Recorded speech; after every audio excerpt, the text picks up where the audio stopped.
Let's pay homage to the Buddha, fully enlightened one. Namo Tassa Bhagavato Arahato Samma Sambuddhassa.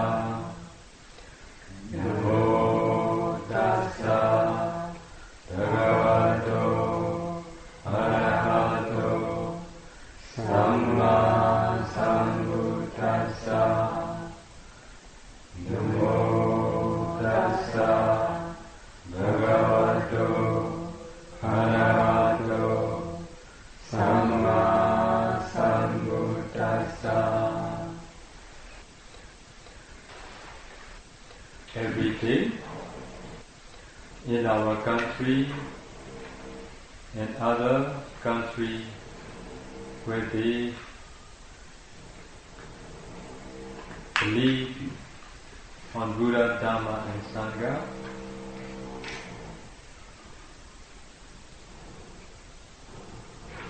before they are going to practice meditation or before they are going to listen to Dhamma talk,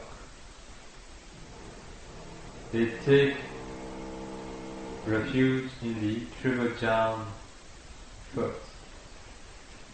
Only then some, according to their wish, they observe 5 precepts, some 8 precepts. Here too, every morning, after breakfast, before starting meditation, you all take refuge in triple jhana and then observe 8 precepts. Today I'm going to talk about the importance of taking refuge in triple jhana and the benefit of observing precepts. The sadhana starts with the 3 refuges, and do you know when and where it ends? Sadhana starts with the 3 refuges, and it ends with Arahant pushing. Now you all know the start of the sadhana and the ends of it. We can say that one's very first was when one becomes a Buddhist. Buddham charanam gacchami, Dhammam charanam gacchami, Sangham charanam gacchami.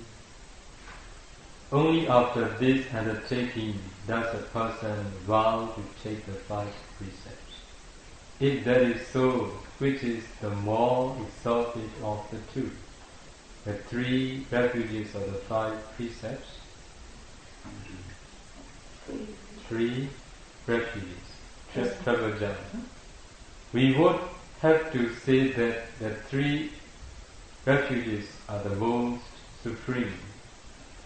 It says in the Silatkan commentaries. How does it say? Nanucca pancha silan sabba kalikan abuddha pada kalipi vinyutta samadhi yanti nacha ikanta do vimutta yadana bahiya kanampi samadhi samadhina natta. The meaning is the observation of the 5 precepts has existed throughout every era. Even outside the Buddha's dispensation, good and wise persons had observed the 5 precepts. However, no one had ever attained Arahant fruition. Therefore, before we discuss more about the Precious Triple John, it is necessary to tell you something about the origin of the 5 precepts. It is said that during the very early days of the world, human beings subsisted on just the rich topsoil of the earth. Have you ever heard it? You know how the world has been destroyed? Sometimes the world was destroyed by wind. Sometimes this world was destroyed by fire. Sometimes because of the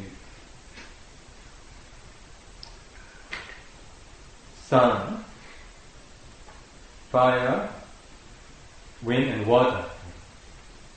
What about detail? Maybe later I will explain. When the world starts, at that time, when it is ready for beings to live on the earth, beings from Brahma world, so they were reborn as a human in the human realm. So in short, at that time, those beings on the earth, they subsisted on just the rich topsoil of the earth. At that time, the topsoil of the earth is very rich, very delicious. You know how does it look like? Like Korean food. Okay? I will not forget Korean food. Okay. So as time went by, people started to take home 2, 3 or 7 days worth of the topsoil and subsisted on it. Sometime after that, because of the people's greed, the ready-made eatable topsoil disappeared. Be careful, if you are so greedy, the delicious food of Korean will disappear. Then, due to people's past good deeds, slave belly came to be. This is karma and its result. That ready-to-eat food was also greedily taken home by the people in varying quantities. The paddy began to develop huts and became sparse.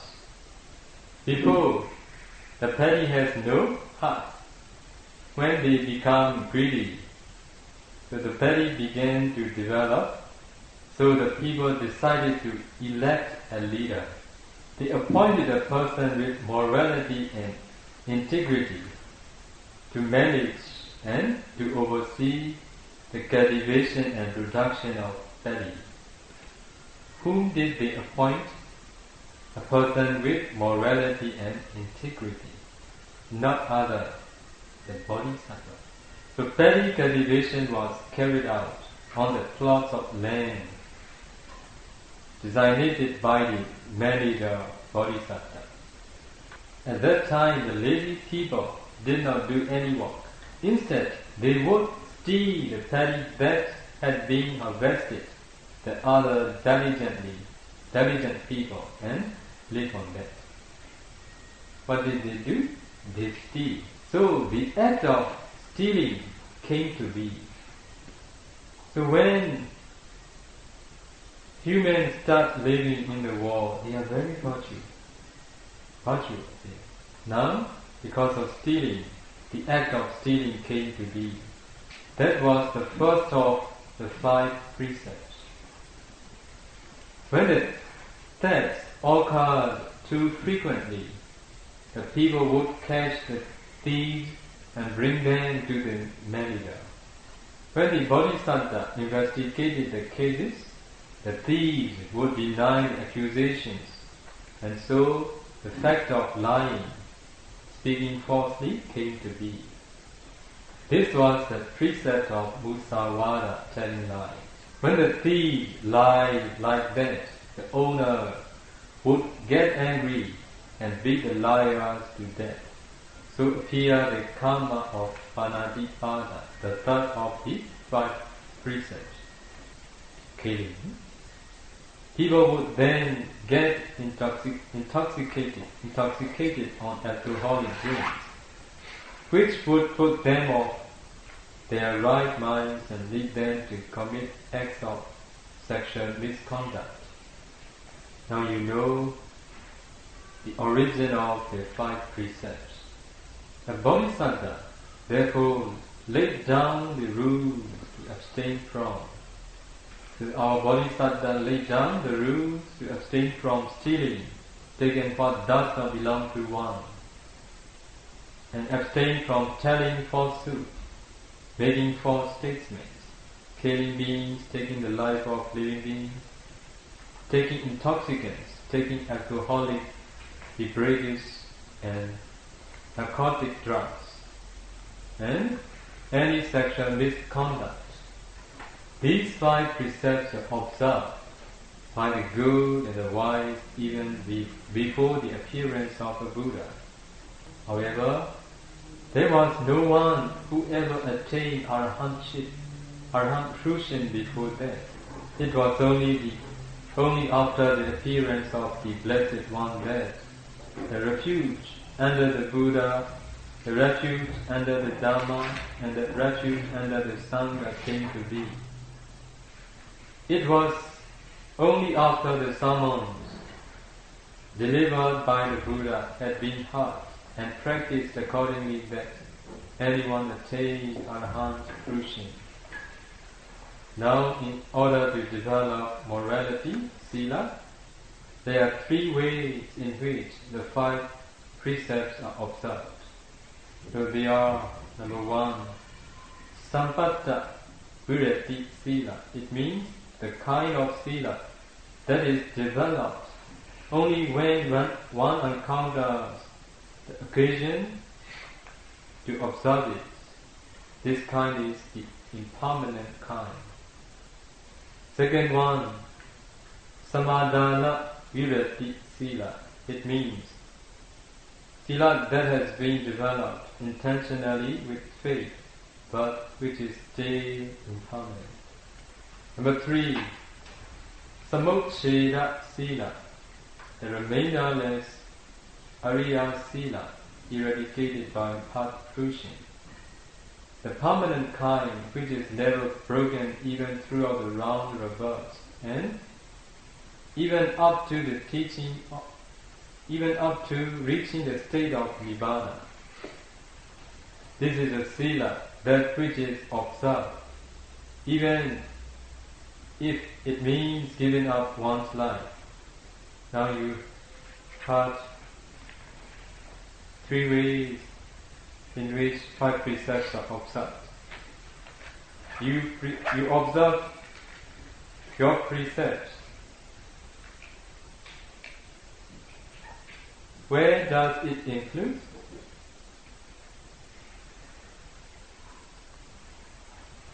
Number 1, number 2, number 3. Which one?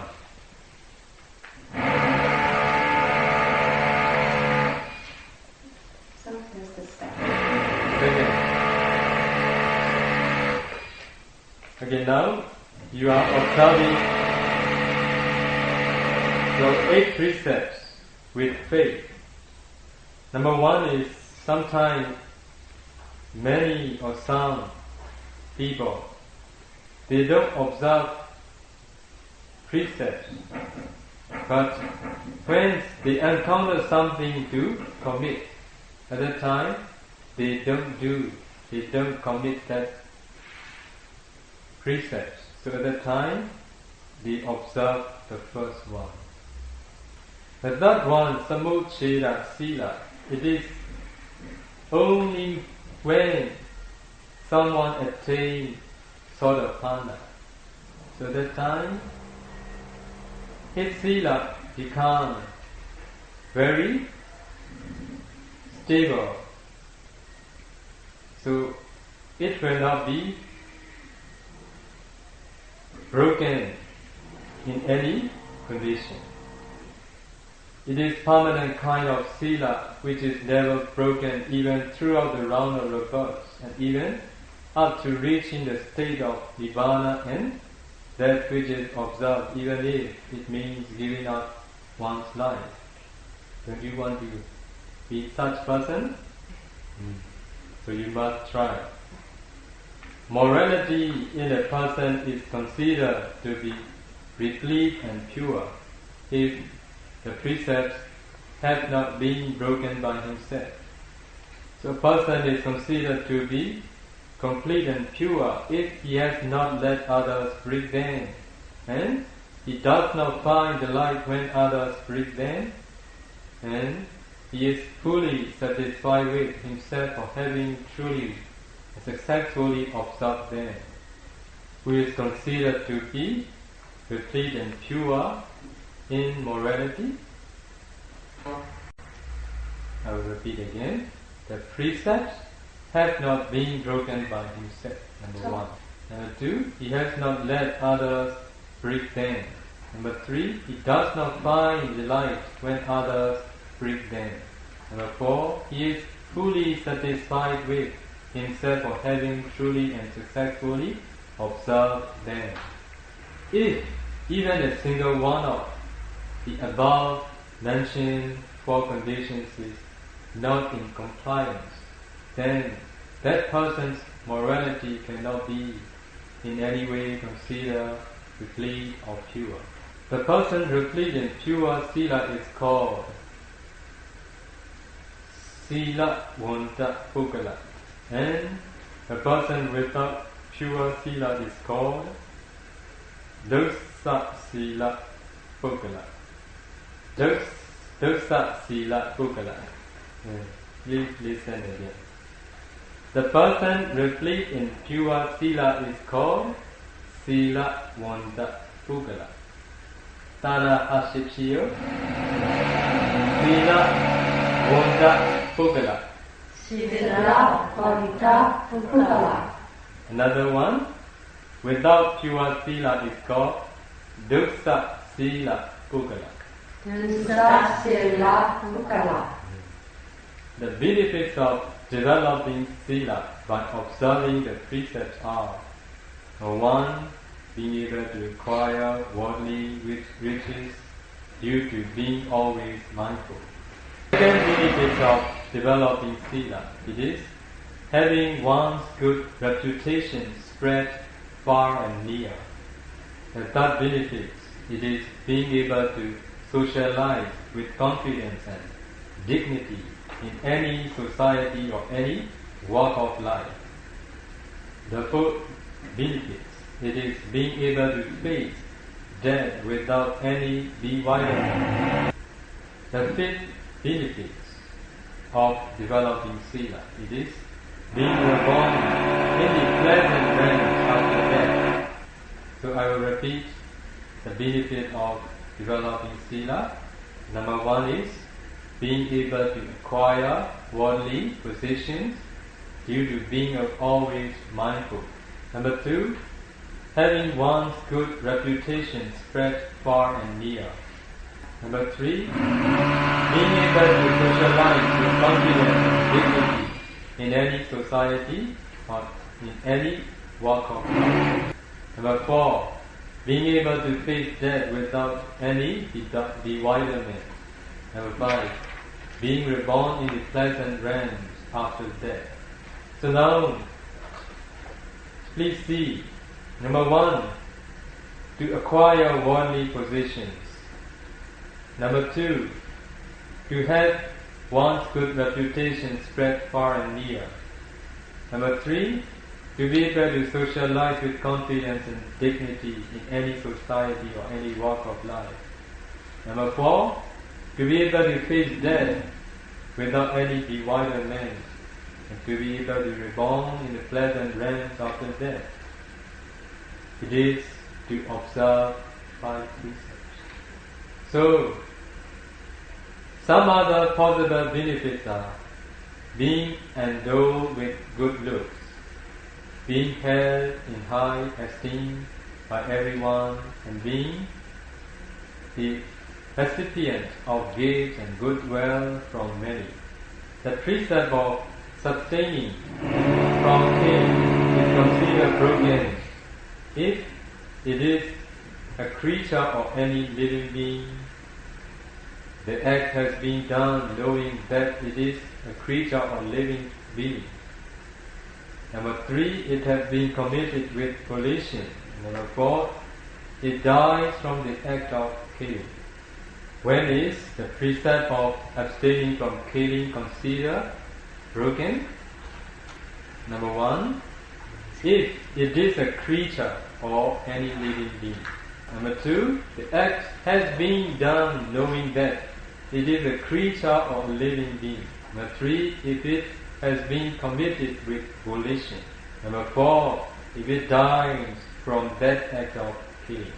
It is considered broken, the precept of abstaining from killing. This precept is considered broken when all 4 of the above conditions are met.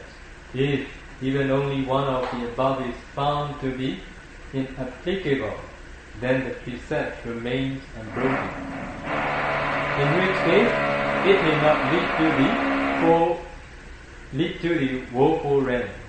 Do you understand this? Okay. However, because it is unwholesome, it can lead to bad results.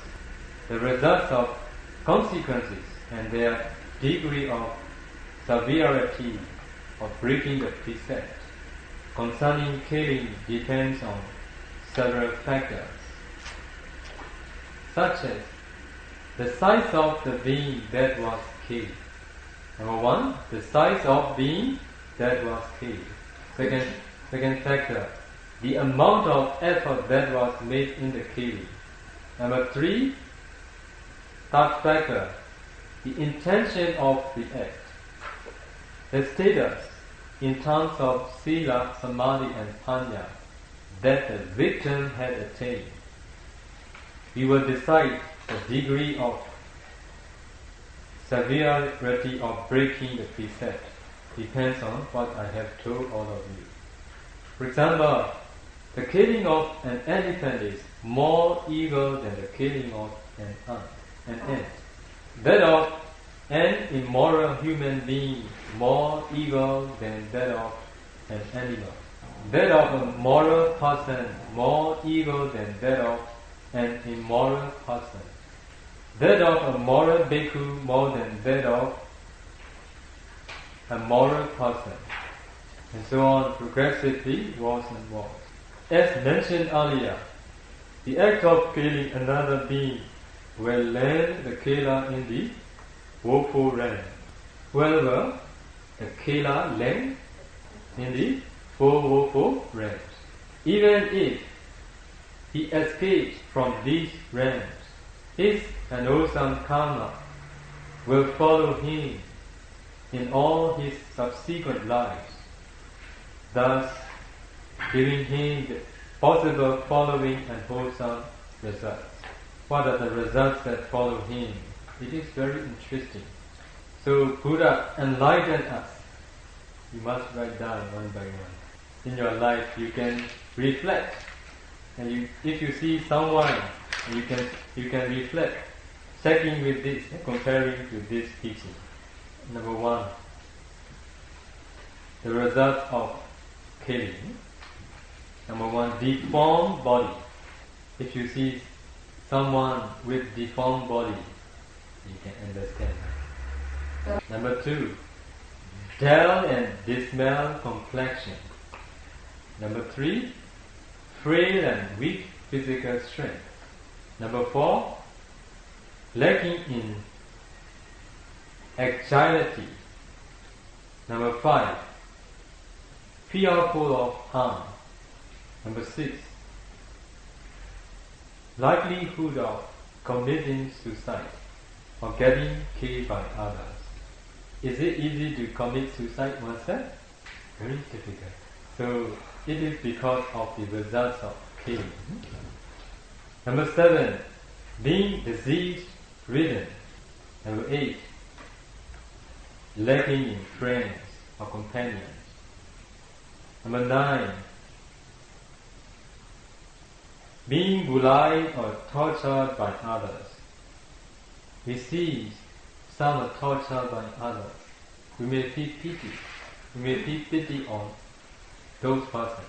But if we reflect karma and its result, we can understand they have killed or tortured others in their lives or in their past lives. Because Buddha said there is nothing which arises without causes.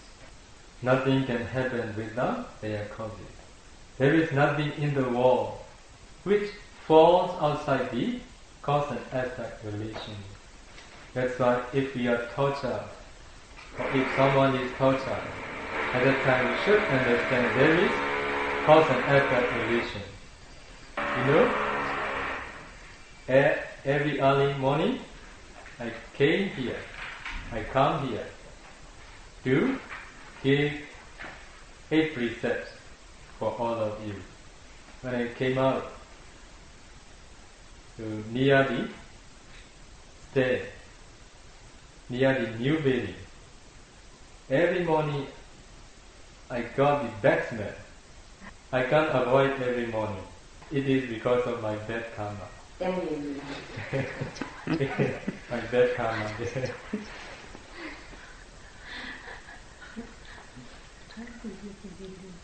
Yeah? Yeah. However, this is my bad karma. I accept it. Sometimes we see very ugly things and undesirable things. It is also because of our bad karma. Sometimes you go inside the restroom, toilet. You see dirty, don't be angry. It is because of your bad karma. Better, this is an opportunity. Clean. If we don't understand karma and its results, we accumulate new karma again to make worse and worse. Okay, now finish number 9, right? Yes. And number 10. Having a worry and anxiety-ridden mental state. Number 11. And loved by others. Do you expect loved one or unloved one?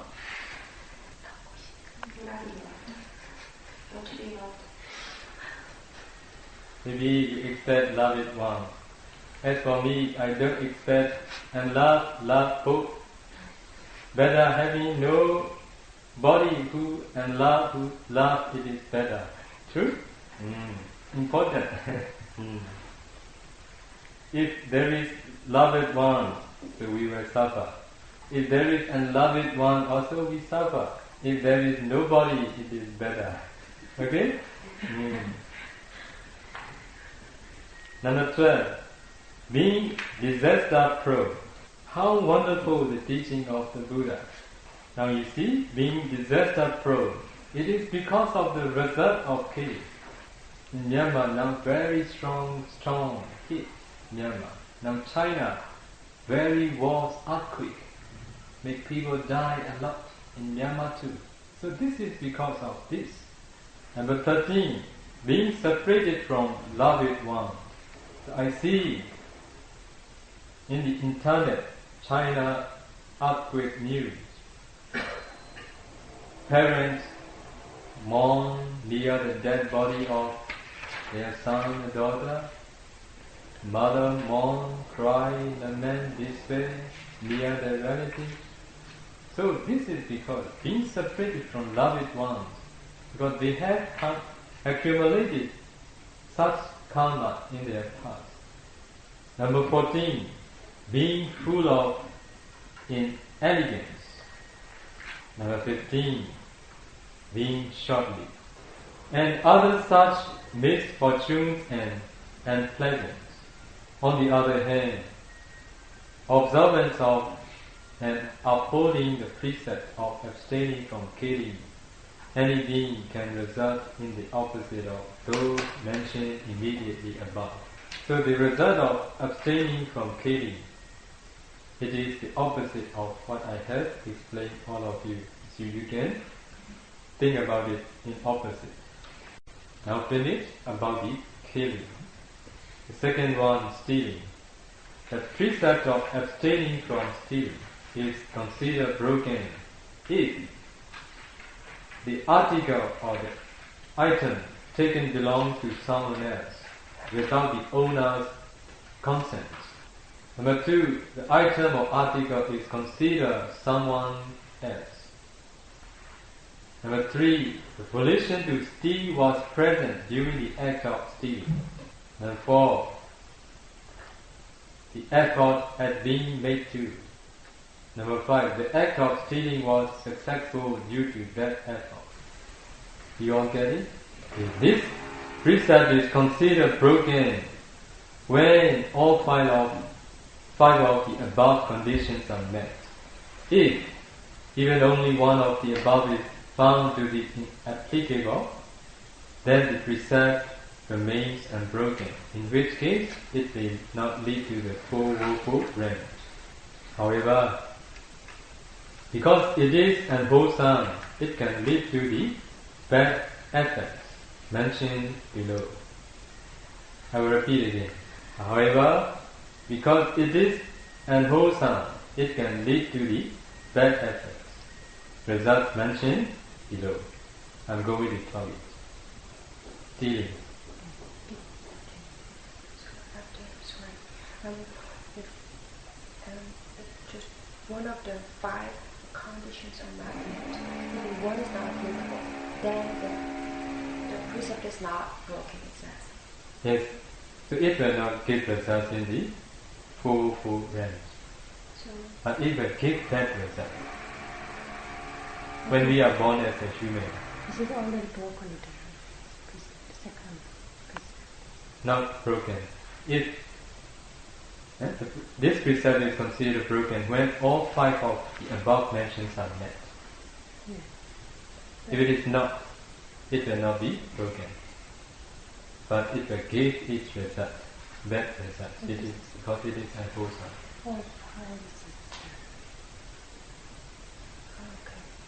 So if there's only intention with fail, then still it's a bad karma. Yes, because there is an intention to steal. Stop. But actually he or she doesn't do. Okay. So, but stealing feeling, the mind, the thought arose in his mind. Here I need to explain a little bit more. For example, the one who commits stealing, if that karma gives results, it will give results directly to the four realms. But released from the four realms, and if we are reborn as a human, at that time, the results I'm going to mention, they will receive such results too. Number 1 result, the first one, not receiving noble possessions. Number 2, always receiving only inferior or tainted possessions. Number 3, having only scant possessions. Number 4, being extremely destitute. Number 5, not getting those things that one has never possessed. Ye hai hasha samnika. Number 6, losing those things already possessed. Have you ever lost things you have possessed? Everybody. Because we have accumulated not pure karma, mixed karma, black and white. Number 7, not getting those things that one needs. Sure, we all don't get what we want. Number 8, always encountering the 5 enemies. Ye hai hasha samnika. What is 5 enemies? What are 5 enemies? Anybody who knows? Fire, water, king, thief, and loved one. Because how is love? And love. And love. That is king and thief. Yeah? That is king. That's Thief. The king. King. Oh. King is very dangerous. Don't you know? Don't you understand? So dangerous. Whatever they want, they can do. For about a good king, it is okay. Okay? If it is not a good king, if it is not a good government, it is so dangerous for people. Always people are frightening them. No freedom. Understand? I will not say anything. The Buddha said this is 5 enemies. Number 9, not being able to manage a means of making a living. I think Myanmar people have accumulated this unwholesome karma in their previous life, I think. But we are free from it. Because we are bhikkhu, we don't do anything with them. Number 10, being always refused when asking for alms or charity. Number 11, never having peace of mind and body, and other such misfortunes. On the other hand, observance of and upholding the precept of abstaining from stealing can result in the opposite of those mentioned immediately above. The possible and wholesome results of breaking the precept of abstaining from sexual misconduct are, it will be the last part of this talk, what I mean for today. Number 1, becoming an hermaphrodite. This is the result of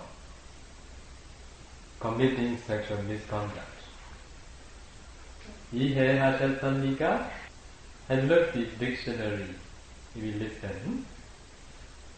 So, hermaphrodite, a person, an animal, or a flower that has both male and female sexual organs. Number 2, becoming a woman. But don't misunderstand me. Don't misunderstand, I need to explain here. All over the world, the number of men and the number of women, which is more? Women. Huh? Here also, who is more? Women. See? Everywhere you can see women are much more. But not all women, they were born as a woman, not because of this act. Especially what the Buddha means here. Someone in his previous life, man, he commits sexual misconduct. And that karma gives results in next life, he was born as a woman. But that unwholesome karma, if that unwholesome karma gives its result directly, he will fall to the four states. But just around the wholesome karma that gives results, it makes the wholesome karma become weak karma. So in another place, I don't remember in which discourse, in Anguttara Nikaya maybe I think. It is impossible, it is very difficult for women to be reborn as a man.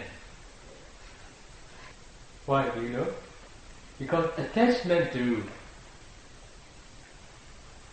all the requisites they used and the woman life very much. Because of this reason, woman, reborn as a woman again. If you want to reborn as a man, you must cut off all the attachment that you use every day. And then if you have husband, you must respectfully treat your husband. See? And then you must make a wish. I want to be reborn as a man. You want to be reborn as a man?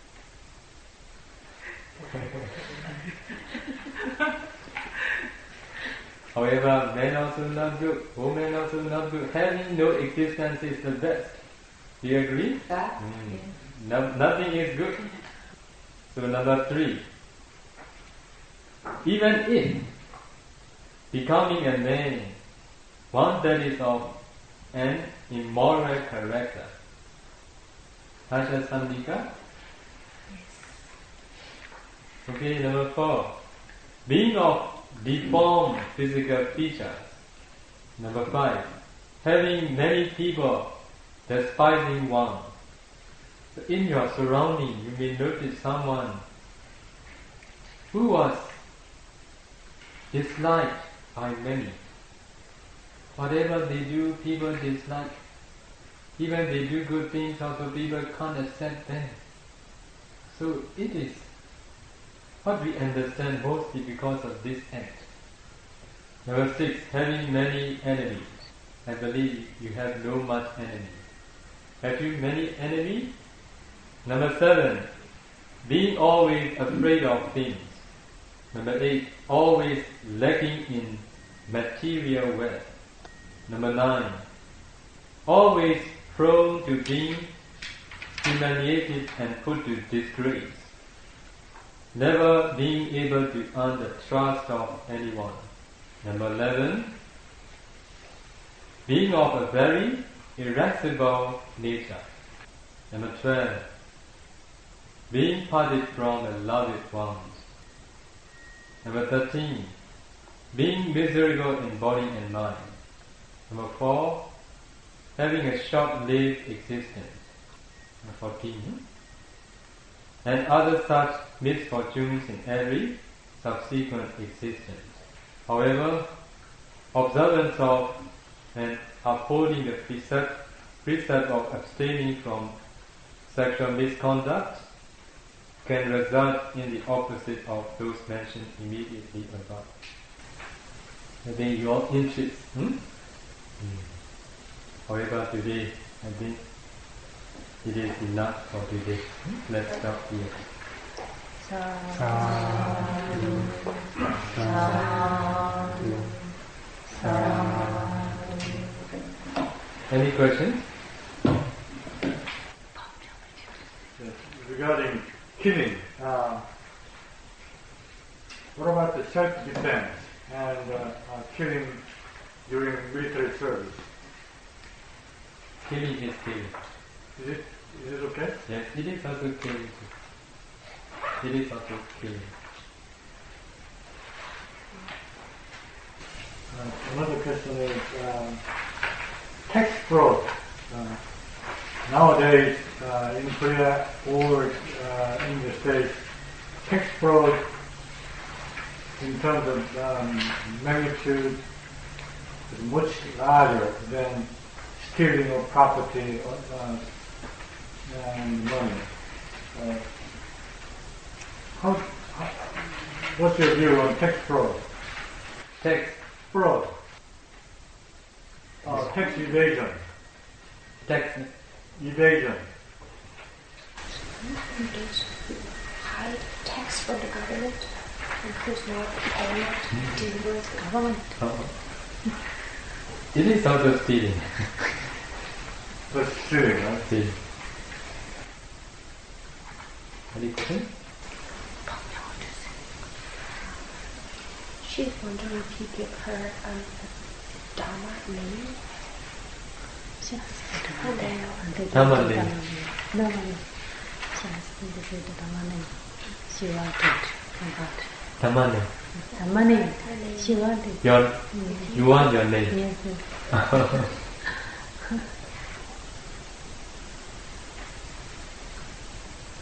Metta Vihari. What's that mean? The one who lives with Metta. If you come and practice Pa-Auk, you have to practice in the Dhamma hall named Metta Vihari. So she says everyone is kind of confused when she goes to Pa-Auk. Yeah? Whole vocabulary, her It vocabulary. is okay. Name of you and name of the building different.